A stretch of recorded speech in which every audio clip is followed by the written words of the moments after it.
Attorney General, when you were nominated, you said you wanted to tackle gun violence. What's the state actually going to do to reduce crime on the streets?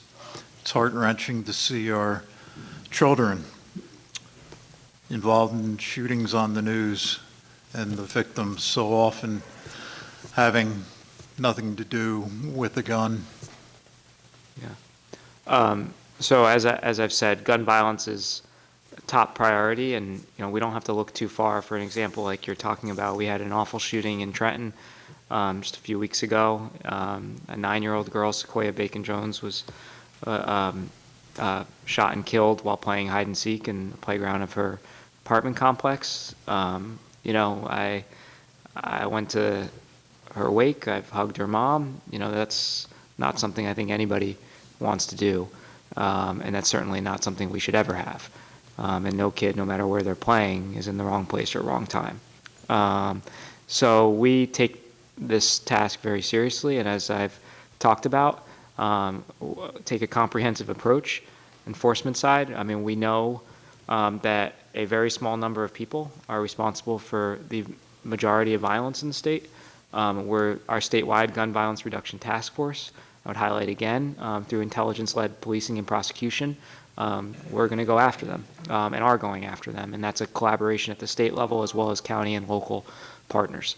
We're going to continue to be aggressive in going after those using our civil and criminal tools who would traffic guns into the state illegally, whether that's straw purchasers or people selling guns or selling ghost guns into New Jersey. We're going to continue to use our tools. And then, as I've highlighted before, our violence intervention efforts, both the hospital-based violence intervention, which I may have not mentioned but should have, as well as our community-based violence intervention, which I'm really grateful for the governor's continued support this year. But gun violence is an epidemic. We have to treat it as such and use all available tools to go after it. Attorney General, why have the efforts of this administration been to compromise the rights of legal gun owners rather than the criminals perpetrating the crimes? Respectfully, I don't think that that's an accurate reflection of what we do.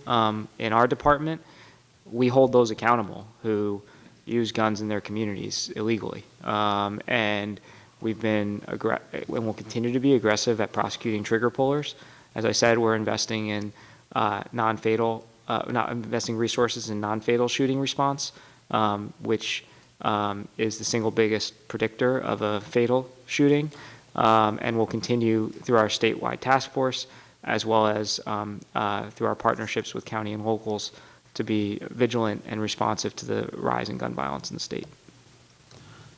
General, gun-related homicides in New Jersey have increased by 41% since the beginning of the pandemic, despite New Jersey having over 90 gun laws on the books.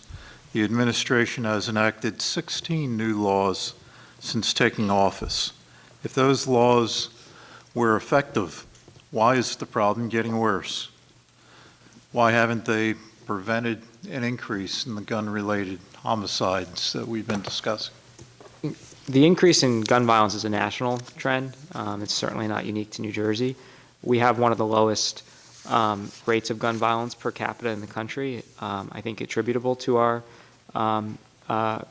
robust set of gun laws, but also attributable to our strong enforcement measures, which we will continue to use.